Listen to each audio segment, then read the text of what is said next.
My neurologist said, here, take these DVDs home and watch them and see which drug you want to take. And it is one of the most feared diagnoses of our time, isn't it? I was living in fear. You have 20 years, you're going to be disabled in 20 years. That was 2006 to 2026. And here we are today, and you're alive and well and very fit and healthy. Because really, she hadn't done exercise for more than 20 years. But her fatigue dissipated. And that was my first inkling, like, there's something going on here. Because there's lots of external wellness resources that you can go to. Fix me, fix me, fix me, fix me. The only person that can fix you is you. There are many things that can contribute to inflammation. Diet is a big one. Stress is another. Sleep dysfunction, dysregulation of your nervous system. So if you're like constantly in fight or flight, mold can increase inflammation, can increase oxidative stress. Now we're talking about it. It must be affecting so many people, and they have got absolutely no idea that what is hanging around in their house is secretly potentially killing them. What if the choices you make today are quietly shaping the health of your brain decades from now? This week on P.S I Love Me, I'm joined by Laurel Brennan, an occupational therapist, functional medicine practitioner, TEDx speaker, and founder of RootCauseology. Laurel transformed two of life's most devastating experiences, her own MS diagnosis and losing her mother to dementia, into a powerful mission to help people take control of their brain health before it's too late. And her message is clear. Dementia and cognitive decline are not inevitable, and the small daily choices you make right now matter more than you think. So if you've ever worried about your brain health, felt a bit dismissed by traditional medicine, or simply want to feel sharper, clearer, and more energized, this conversation is going to change the way you think about your health. So let's dive in with Laurel Brennan. So welcome, Laurel. It's so great to have you on the podcast today. I'm thrilled to be here. Thank you, Lynda. So dementia is one of the most heartbreaking realities so many of us are watching unfold, whether that's a parent, a loved one, a daughter, a son, or that quiet worry that we may be carrying dementia ourselves and it will show up in the future. And it is one of the most feared diagnoses of our time, isn't it? But most of us have more control over our brain health than we've ever been told. And that's what I'd love to dive into today with you. And Laurel, you've turned two of the most painful experiences of your life, MS, personally, and losing your mum to dementia. You've turned it into a mission. And can you take us back to those pivotal moments and what shifted for you to turn it into what you do today, supporting others? Yeah, absolutely. It wasn't an easy shift, but as I go back and reflect on it, there were definitely some pivotal moments that happened, and I'll share that. So, was diagnosed with multiple sclerosis 20 years ago, and I'm an occupational therapist. So my exposure to MS, actually my very first patient when I was still a student working and learning in an inpatient rehabilitation facility in Dallas, Texas. This woman was so excited to be my first patient. She's like, "Oh, you're going to remember me forever." And when I got that MS diagnosis, I did think of her, and I will remember her. She, sweet woman, maybe in her early 50s, with MS and in a wheelchair. And some of the things we were working on is just being able to sit up on the edge of the bed. So that's where my head went, right? When I got diagnosed with MS, I was living in fear. I had two small children. I wanted more children. I didn't know if that was going to be a smart thing to do because I didn't know what my ability or disability was going to be like in the near or distant future. So from the traditional medicine space, I was given actually the marketing materials for multiple different drug companies. And my neurologist said, here, take these DVDs home and watch them and see which drug you want to take. That's how it started. And Some of the drugs had only been studied for 2 years. And I thought, well, if I'm going to do this for the rest of my life, I'd probably want to pick the drug that's been studied for 20 years. So let's go with that one. It was a daily injection called Copaxone. So it was like right thigh, right butt cheek, left butt cheek, right arm, left arm, belly, do it again. And still like living in that headspace of fear while I was waiting for my insurance to approve it, which first got denied. So I appealed it and waiting again. And I was talking to another mom at the bus stop. This is where the first shift comes.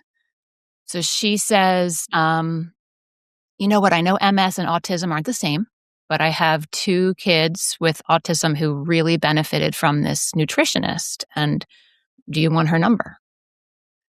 And I called her, and it was night and day difference from my experience kind of in the traditional medicine space. We spent 4 hours together, and we really dug into my history, like all the way back to like childhood illnesses. And recommendations were a big diet shift. I had been a vegetarian and not a good vegetarian, like a pizza and pasta and brownies vegetarian. And so made multiple dietary shifts and personalized supplement shifts and had a whole new direction of hope. So once I had action steps to take, my mental state got better. But there was another shift, and I can't remember now if it was before or after, where it was in line with visiting the nutritionist. But a dear old friend who I've known since I was like 2.5 years old, she said to me, you know what? I think it must have been before the nutritionist, but anyhow, it was early on, like within that first year. She said, a lot of people, when they get a diagnosis, they like wear it as a badge of honor on their arm. Like, this is me. This is part of my identity now. She's like, I don't think you're going to be like that. And little did she know, is in my head, I was already becoming like that. And her saying that helped me shift. Okay, I'm not a victim. And then I had these action steps to take from the nutritionist. So I had mindset shift and then action steps to take. So that 2 shifts for me in terms of the MS space. And how old were you when you got diagnosed? I was 30, maybe 34, 35. Yeah. And what were the symptoms leading up to that diagnosis? Yeah, good question. So it was multiple sets of symptoms. The first one, I would be running on the treadmill and I would like lose sensation a little bit in my legs. They would get really tingly. And then after working out, I would go to stretch. And I had been a dancer, so I was always doing like dance stretches. I was like doing splits and ridiculous things. And I would like tuck my chin down to reach for my toes as I was sitting. And I would get that same tingling in my legs that I got when I was on the treadmill every time I tucked my chin. That actually is a telltale sign of spinal inflammation. And that didn't send me to the doctor for some reason. It's like, this is odd.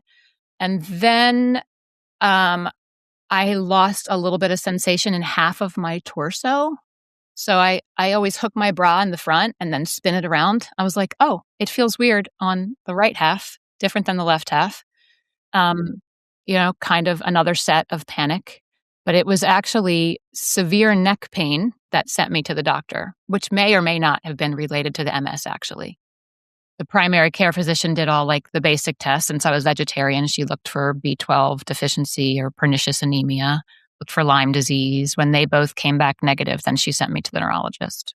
And what was the prognosis from then on? You got given a bunch of leaflets with some drugs to take. Obviously, you took it into your own hands. But what is the general prognosis that traditional doctors give you? Yeah, this was what sent me into so much fear because, while I was waiting on the results of the blood work and the lumbar puncture, the spinal tap, and the MRI, I was reading. And the diagnosis of MS was listed as progressive and debilitating. Those words were in the definition, and that felt terrifying. So when I went from the first neurologist to an MS specialty clinic to reconfirm the diagnosis, I asked very specifically about my prognosis because I wanted to know if I could have more kids. And he said, well, you're in relapsing remitting, which usually eventually becomes progressive. And so maybe you have a good 20 years before you have disability So I was like, okay, well, that's enough time to have another kid. So I waited 5 years, but then I did have another child. But that 20-year kind of marker was always like hanging in the background. Like you have 20 years, you're going to be disabled in 20 years. So that was 2006 to 2026. And here we are today, and you're alive and well and very fit and healthy. Alive and well, yes. Yes. So, yeah. So I didn't get into the question about my mom. Do you want me to go into that? Yeah, no, let's dive into that. Just to go back to what you did nutritionally, though, to switch your path. You were saying you're on a vegetarian diet, eating all the bad stuff, but how did you switch your diet to really support your MS diagnosis for the next 20 years? I mean, look at you, you're beautiful, alive, well, healthy. You must have been doing something right. So we talked about what causes inflammation. And we did an elimination diet, and I took out gluten and dairy. And that was kind of where I stayed for a while. I added meat back in, not a lot of red meat, but seafood and poultry mostly. And it took me another many years, over a decade, maybe 15, before I realized, oh, sugar is also not good. Sugar is also the devil is sugar, isn't it? It really is. So I fought with sugar on and off and on and off and on and off. I still fight with sugar, but still generally keep out gluten and dairy. So it's a clean, wholesome diet, cutting out gluten, sugar, eating whole foods from the earth, essentially. Whole foods from the earth. And actually, over the last 5 years, probably, as I've tried to cut out sugar, I've also tried to put more of a focus on the good food that I add in. So lots of leafy greens and cruciferous vegetables and as much diversity as I can. I don't do a lot of fruit. I went through a period where I thought you should only eat fruit first thing in the morning and realized that that's a big blood sugar spike. So now I have my fruit as dessert at the end of a meal. So there's been an evolution. Like I've changed a lot of things over the last 20 years. It wasn't an immediate shift. I know everything. I'm going to do everything right now. It's been a slow progression of learning and shifting. So that was back in 2006 when you got the diagnosis and then went on this huge journey. When did your mum get diagnosed with dementia throughout all of this? Yeah. So she was diagnosed in 2003. I was actually living in Scotland and working for the NHS when she was diagnosed. And so I see her now as really a retrospective case study.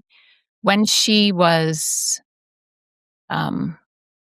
slowly declining, we didn't really know what to do. My dad and I had gone to a conference, the National Institute of Health, and they said, there's not really drugs that are very helpful. They might a little bit slow the decline, but the best thing you can do is exercise. Now, my mom had chronic fatigue syndrome, an autoimmune disease, which one of her symptoms was post-exertional malaise. So if she exercised, it would set off a relapse where she would be in bed for weeks or months. So exercise was basically off limits for her. She would get tired, walking around the block. So she went to the same nutritionist that I did after she saw how I was benefiting from a diet shift. She did the same diet shift, and her symptoms of chronic fatigue syndrome really dissipated. So she used to eat breakfast. She would have like a bowl of cereal with milk and like a tablespoon of sugar and probably some blueberries because she read that blueberries are good for your brain. So she was trying to offset, didn't know that the gluten and the dairy and the sugar were a problem, but trying to, learn one thing and implement it. So she was doing lots of blueberries. But it was after that diet shift that she didn't have to go back to bed after breakfast. She could walk around the block without getting tired. So wasn't able to do extensive exercise because really she hadn't done exercise for more than 20 years. But her fatigue dissipated. And that was my first inkling, like there's something going on here. There's something we could do. And her dementia, I believe, you can't compare yourself to yourself. So don't know what things would have looked like if we hadn't have made that diet change. But her dementia slowed. She went a long time. She didn't die until 2019. And that's a pretty long time between diagnosis and the end. So, I said that my mom died twice. I lost her as like my confidant and the person that I could talk to and problem solve with. She was like, had always been my go-to, like in high school and college, like the person that I went to, even in young motherhood. And I lost that. So after she died, I did a functional medicine training. And it was the last module of that functional medicine training that there was, hey, it looks like there's some things we can do to reverse and slow cognitive decline. Wait, what? So it's not just an inkling that I have, like there's some science out here, let me dig into that. And that was the beginning of the mission that I carry now to help people optimize their brain health by addressing root causes. So if we had addressed root causes of her MS or my MS or of her chronic fatigue syndrome, if we had addressed that early, maybe it would not have progressed to dementia. And so I'm trying to do that for myself because we didn't get to do it for her. And what were those key root causes that you discovered that you could have switched and that you now advise anyone who wants to have great health and potentially dementia prevention? Yeah. So I mentioned inflammation early. So there are many things that can contribute to inflammation. Diet is a big one. Stress is another. Impaired sleep, sleep dysfunction, the dysregulation of your nervous system. So if you're like constantly in fight or flight, your body is not healing. So there's the fight or flight, the sympathetic nervous system, and the rest, digest, and heal of the parasympathetic nervous system. So if we're 80% of the time in fight or flight, we're not giving our body time to heal. And sleep is a big piece of that. A lot of people are go, go, go, go, go, especially kind of midlife. If you're working a lot, you're advancing in your career, maybe you're working hard and taking care of kids, or working in your career and taking care of a parent, maybe your sleep suffers. Do not let your sleep suffer. It is everyone is living on the edge. I just had someone on my podcast a couple of weeks ago, and they were saying they had some stat that in the UK, 85% of the workforce is burnt out. So that does mean the stress. That does mean the lack of sleep. Their body is just in fight or flight mode. They're absolutely exhausted. And you're right. It's just looking at the key things of sleep, nutrition, keeping your stress levels down, looking at your nervous system. It's talked about a lot now in the wellness space. And there's so much information out there in the wellness space, which we'll get onto in a sec, but about calming your nervous system down and ways that you can do that. But if you said there was a handful of things that we could do now to ensure the longevity of our brain health and prevent dementia, Alzheimer's, and other diseases such as what you've been through and going through, what would you say those key things would be that we can implement now? Yeah. So some major pillars, right? So I usually talk about connection, which most people don't think about. But if you're lonely, your inflammation is probably higher than it should be. Loneliness is a trigger for inflammatory response in the body. So deep, meaningful connections are important. Managing stress and not just you know, but really getting relaxed, like intentionally relaxing. And that can be different for different people. Some people like massage, some people like acupuncture, some people like meditation, some people like a walk in the woods. So, whatever works for you, do that. And it's proper relaxation. A lot of people just do the tick box. Oh, I've had a massage now. I should be relaxed. I think it's really tapping into your body and how you're feeling inside. Like, am I feeling, am I slowing my breath? Is my body and my muscle, does everything relax? Not just, hey, done the relaxation thing. 100%. And usually when I ask people, what do you do to relax? I get, well, I watch TV at night. That probably doesn't count. No, well, a lot of it, that spikes all your hormones, especially if you're watching a on the edge of your seat crime documentary, and then it's probably you're watching too many episodes and it's midnight before you get into bed. Yeah. Unless you're watching, like, David Attenborough and it's a Yes, nature of course. documentary. Yeah. So, so the diet, an anti-inflammatory diet that keeps glucose steady and low, um, exercise, like all the exercise, so cardio and strength training. Usually recommend for most people after an evaluation a HIIT or a high intensity interval training because you can get cardio and strength in at the same time. And sleep, as I mentioned, optimizing nutrients. Most doctors don't check, but you could ask, hey, will you check my vitamin D? Will you check my homocysteine? Will you check my highly sensitive C-reactive protein? Can we do a cortisol check? Can we test fasting insulin and fasting glucose? And these are things that you can ask for that might not necessarily be part of a standard blood work, but and this is a big topic here. So I'm about to bring up another pillar. So this is toxins, right? So something that I've been focused on for a long time, but reducing the toxins in my skincare products and in my cleaning products. But after I got Lyme and was being treated for Lyme disease, and it wasn't highly, my symptoms weren't really dramatically changing. And the doctor What's said, Lyme disease for the people who are listening that don't understand so what it Lyme is? disease is typically caused by a tick bite.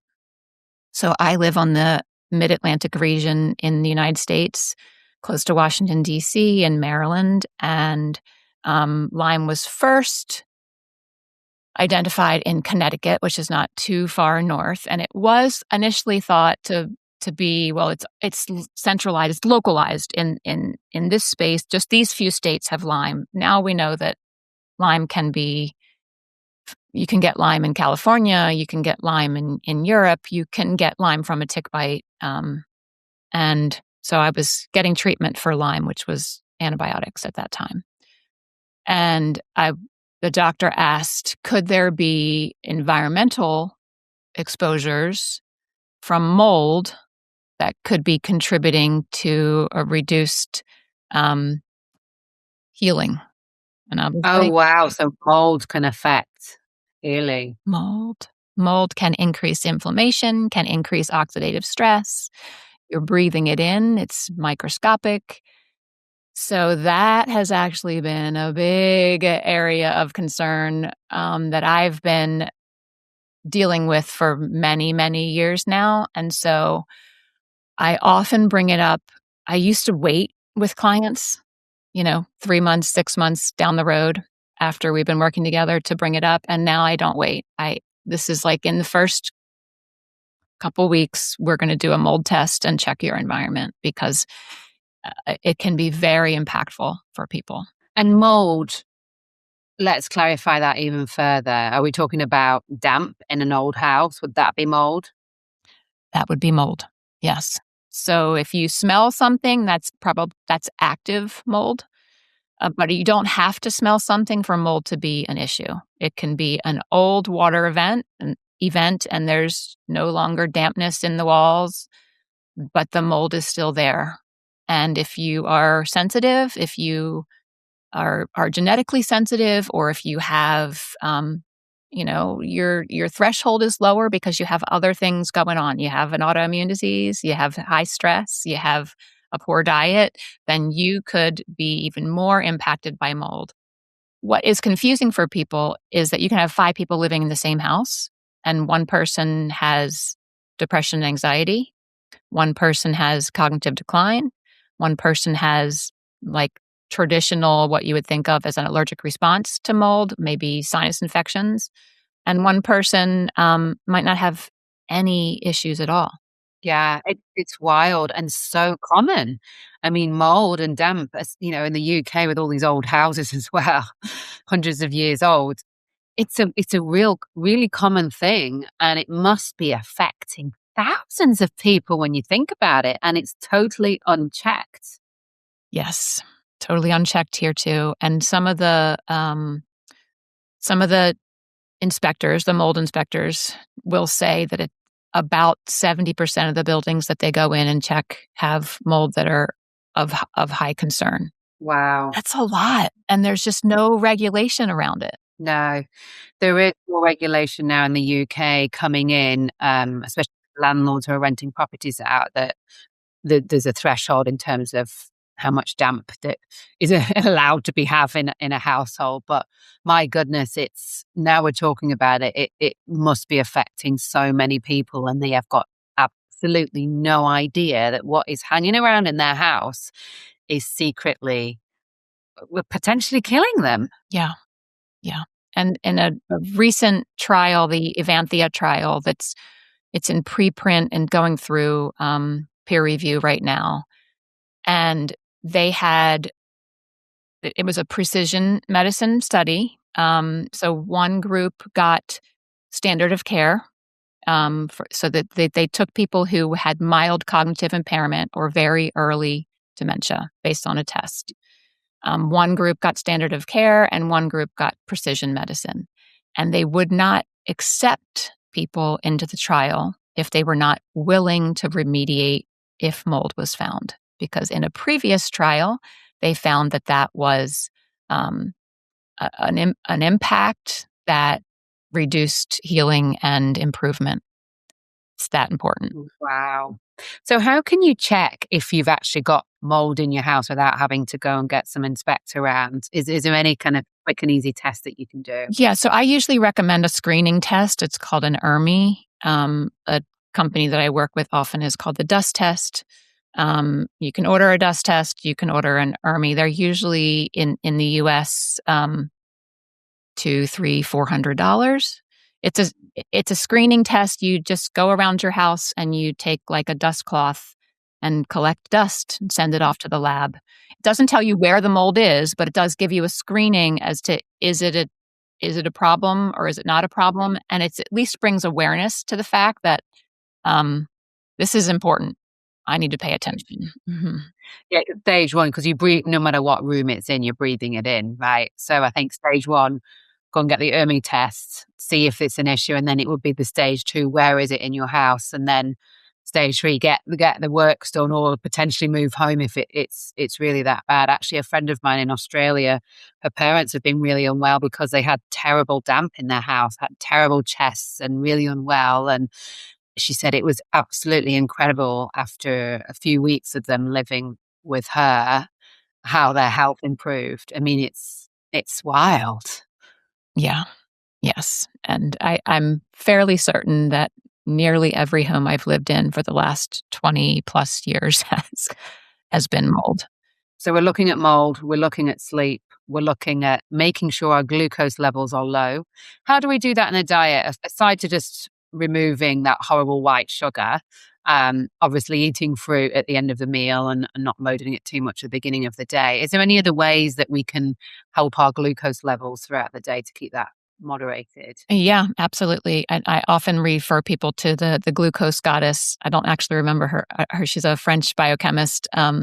She makes it easy, but some of the basic ideas are fiber, fat, and protein every time you eat. And I actually learned this from my nutritionist 20 years ago. I used to eat fruit on an empty stomach first thing in the morning, and she's like, "Don't do that."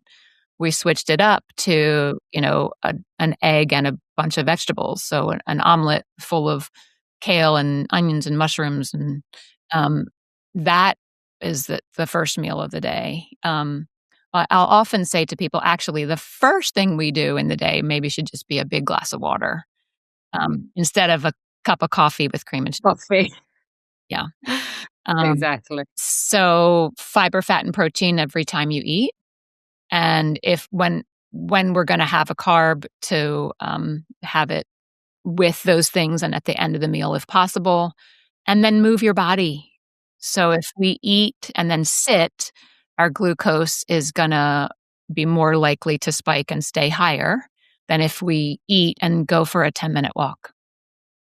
Yeah, because that makes sense when you've had a big meal and then you get that afternoon slump, don't you? An hour after, because you've had the spike and then, pooh, you've got the dip. So that makes complete sense going for is a 10-15 minute walk doable for us busy people after eating? Yeah.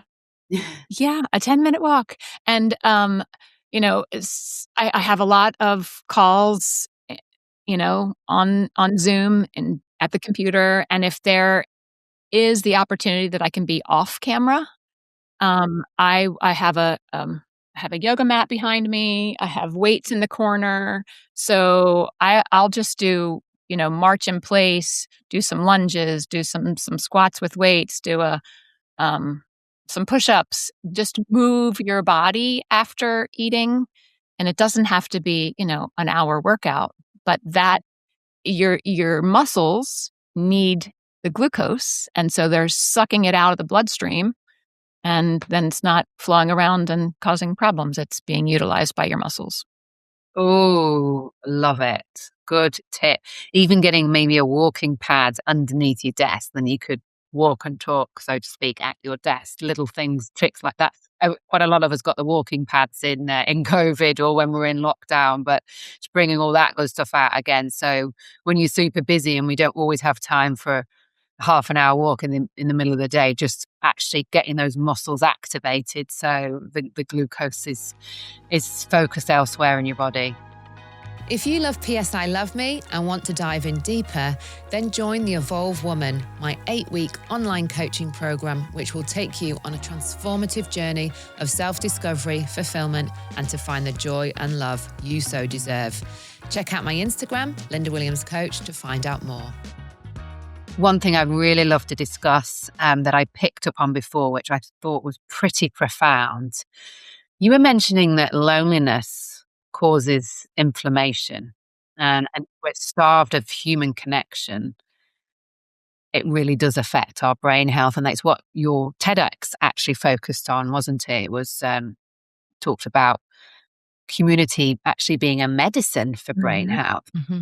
And that's so relevant in today's world. I mean, the world is getting more and more isolated. COVID set that off, obviously. We all work more hybrid work setups these days, half at home, half in the office. Some of us are at home 24/7, whether it's online coaching or tech or entrepreneurship. So we are becoming a more isolated world, and you layer on top of that wonderful technology, which enables us to have these chats that we're having today. But the world is becoming designed to be more isolated, and that is quite worrying when it comes to brain health and dementia. But tell me a little bit more about what you discovered and what you talked about in your TEDx talk about community and that deep connection really being medicine for brain health and potentially reversing or preventing dementia. Yeah. Well, there's helpful community and there's harmful community. So both my mom and I experienced a support group that was intended to be supportive that actually caused more stress, more fear. It left us not hopeful, not feeling good, right? So hers was for her chronic fatigue syndrome. It was very early in the awareness of that even as a diagnosis. I mean, she was told for 5 years that she was just depressed. It was all in her head. When they finally gave her a diagnosis, they said, "Oh, here's a support group." She went, and it was definitely made things worse. So that was not a good environment. That's not the right community. And for me, I was actually working as an occupational therapist and was asked to present um, at at an MS support group about fall prevention. And I had just recently been diagnosed, and I shared my diagnosis. Um, and then I was like, "Oh, you poor dear, welcome to the club. You know, you're fine now, but look at us. This is, what you're going to be in a few years with a walker, with a cane, with a wheelchair." I was like, I just wanted to run away screaming, like, "No, I don't want to be part of this club. I do not want to be here." And I had a great acupuncturist in that first year after diagnosis who said, they should have support groups that are like of different diagnoses. So you can just support each other as humans, not as this narrow minded, I identify as this person with chronic fatigue syndrome, as this person with MS, as this person with dementia, but just more general, like human to human support. And that is where I have focused my attention now. I'm a yoga teacher and do yoga retreats, and it's just a bunch of women who are supporting each other. And I love that community and that environment. Um, and it was when I was kind of researching for my TEDx talk, I learned about a place in England, Frome. Yes, of course, and in Somerset. Yeah. So it was a physician who decided, you know what, I think we can improve health, and I think it can be like an easy fix. Let's connect people to very intentionally to organizations that already exist in the community. They just had like navigators that helped say, "Oh, you like crocheting? There's a crocheting group. Oh, you like Tai Chi? There's a Tai Chi group." Just connecting people. And and people stayed healthier. Like they had evidence before and after COVID that people were healthier because they were more connected. That was the only intervention, right?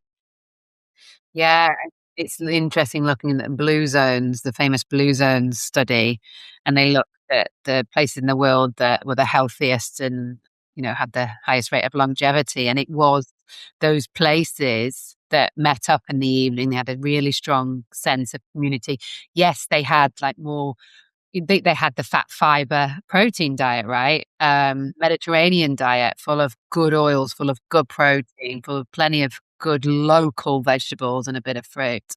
But they met and they talked about, they all had a glass of wine, but the glass of wine was really the connection in the evening, and they all met, the big families, the community. They had festivals, they celebrated life, but it was all about being together. And it's so fascinating that you're now bringing this up again about how community is just such a strengthener to our overall well-being. 100%. Yeah. And tell me a little bit more about what you do, because you have this +1 -1 model where you say you add one good habit and remove a harmful one. And in a world that tells us that we need to overhaul everything all at once, there's so much wellness advice out there that it is overwhelming. It's confusing. One person says one thing, another person says another thing. It's like, what should I be doing? They're all contradicting each other. But you've made this really beautifully simple model that tells us that we don't need to do everything at once. Can you tell us a little bit more about this, why you created it and what it entails essentially? Yeah, absolutely. And this goes back to that first year when I was diagnosed with MS, and my husband, was offered this book as a gift. He was doing his best to be supportive and loving, but it was this awful fear-inducing book like, what you can do in your first year with MS. And it was like, do this and this and this and this and this. And what happens if you lose bladder control while you're having sex? And what happens if you go blind while you're driving? I was like, oh my Oh my gosh. I mean, talk about putting the fear of life into you. fear of life. So I had to like get rid of that book. It took me a while to like realize this is not doing good for me. This is too much. I'm going to get rid of it. And then it was working with the acupuncturist where I would just do one little thing at a time. He's like, you have had the rug pulled out from under you. You need to ground, like go walk barefoot. I'm like, okay, go walk barefoot. And doing one little thing at a time was doable. And we have finite willpower. You know, we might wake up in the morning thinking, I'm going to do all the things. I'm going to eat healthy. I'm going to exercise. But then you have a full day of life. You have a full day of work and your willpower is gone by, 7:00 at night. And then you sit down and have a box of cookies and a glass of wine because your willpower is Because of life is too much. So I help people figure out, okay, what is the first most important thing that we can start with? And so often it is a full glass of water when you wake up. You can do that. You can do that, right? It should be by the side of your bed anyway. Put an extra large one when you go to sleep, and then you can just go gulp it when you get up. There you go. Yes. So most people that I talk to start their day with coffee. I'm like, use your coffee as a reward. Let's just start our day with water.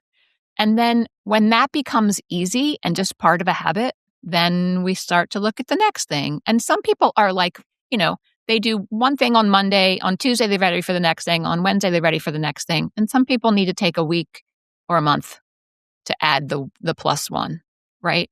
Sometimes adding something is easier than taking things away. It depends. So it might be easier to add a leafy green than to take away gluten for people. But we figure out what's the best add, what's the best remove. And when I say best, I mean the easiest to implement that we can maintain long term. My mom really loved blueberries, and we added blueberries, but we didn't know that there was all the other things we had to take away. We had It's a great thing to do to keep it simple, because it's like any wellness plan or overhaul. There's a lot of information to absorb first off. I mean, for instance, I've just started tracking my macros more, just to make sure I'm getting enough protein and fiber in my body, and started doing more strength training. I'm 45 this year. Perimenopause is upon us soon, and so I'm quite conscious of that. Week 1, I was like, right, starting on the 17th of February, it's the year of the fire horse, great day to start. Oh, I came down with a terrible cold and flu, which is why we postponed these podcasts. Then it was day 1 of my period. I felt extra shitty. And then meanwhile, I was supposed to be in the gym 5 days that week. And then also I'm on MyFitnessPal trying to track what I'm eating. I'm like, oh my God. And I always say, progress over perfection. There's that straight line of progress that we always see, but it actually looks a bit like this. And it is taking the small steps. So that first week, I'm like, it's okay. I'm going to have a couple of walks. I'm not going to hit the gym. I feel dreadful, but I know a bit of movement will do me good.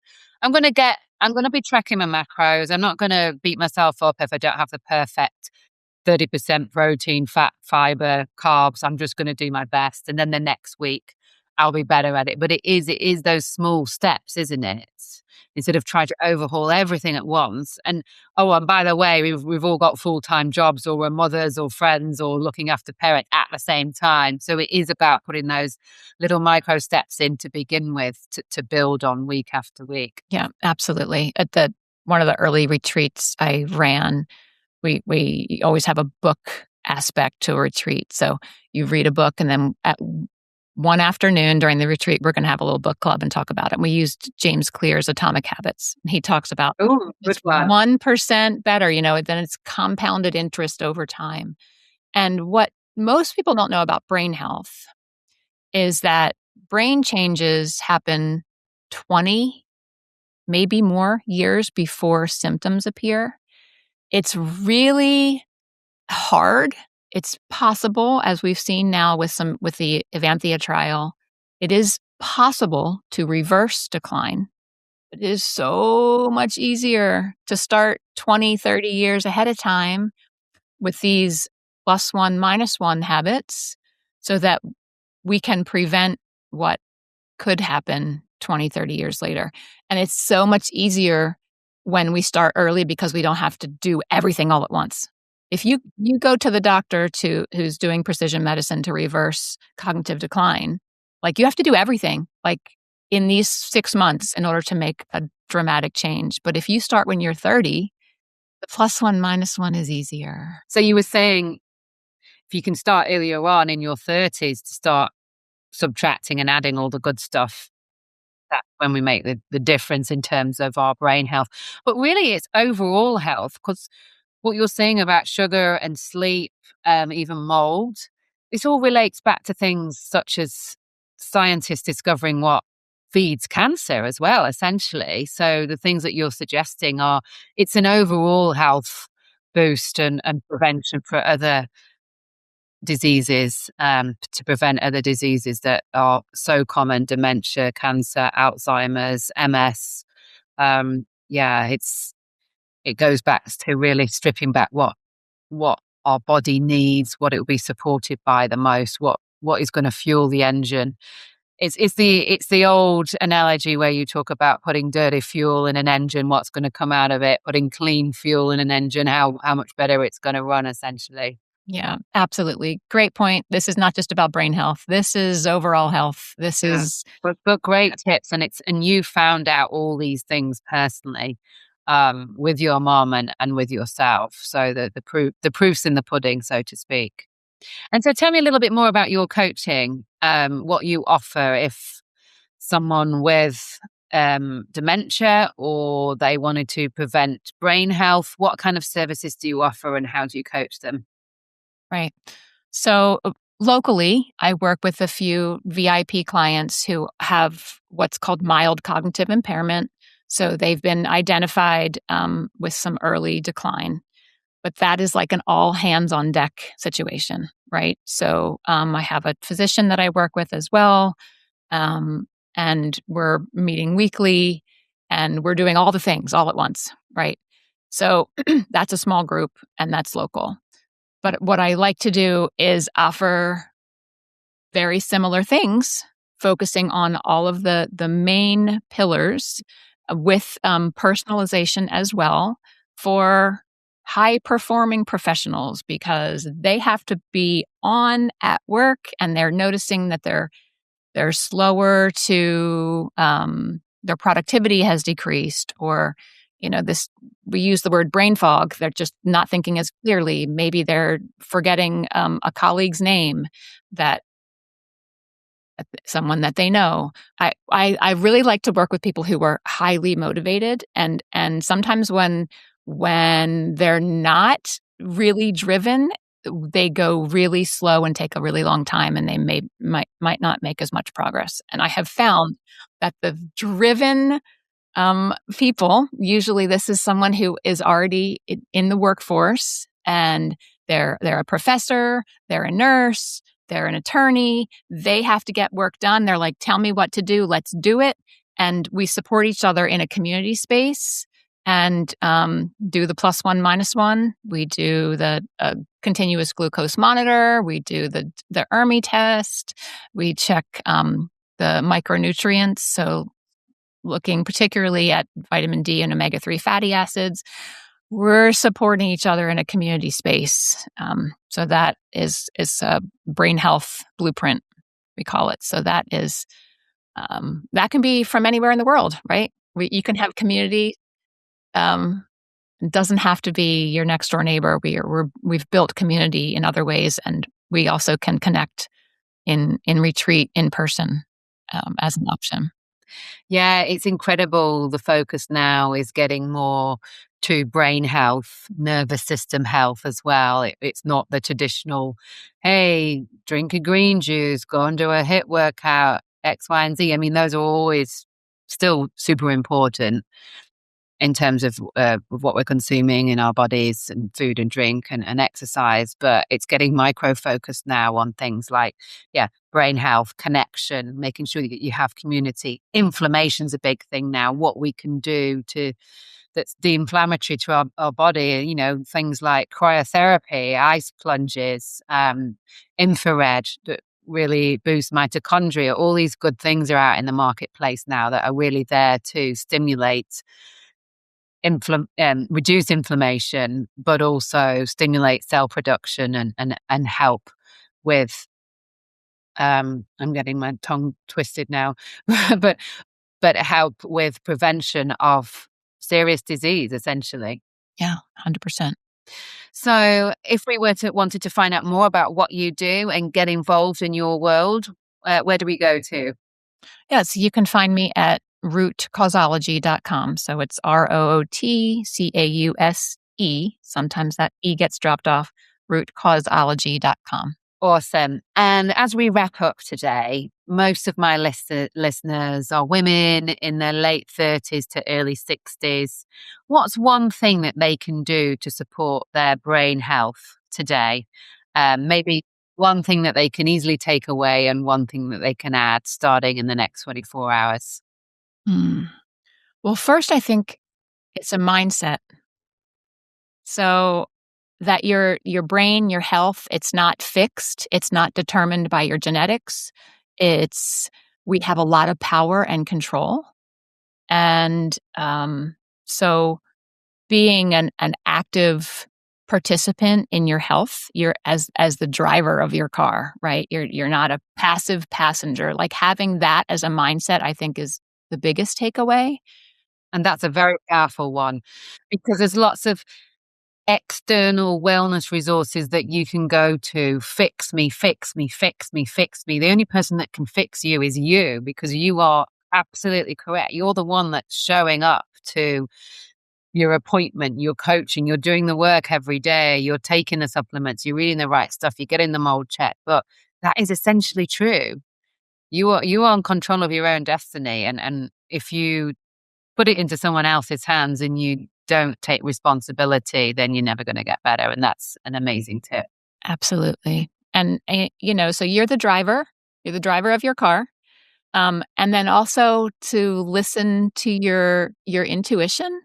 Because if there's like some concern or worry, pay attention to that. Because we often think for years and years there's something going on and we squash it down and say, don't worry about it. And listen to that little niggle that's inside. That's so important. And that's what we do in my coaching program, actually, because as high achieving women, you can often get in your head and very disconnected from your body because we're making decisions, we're planning, we're achieving, we're ticking the boxes. And quite often we get really disconnected with what is actually going on in our body. What is our gut saying? But what are the sensations happening?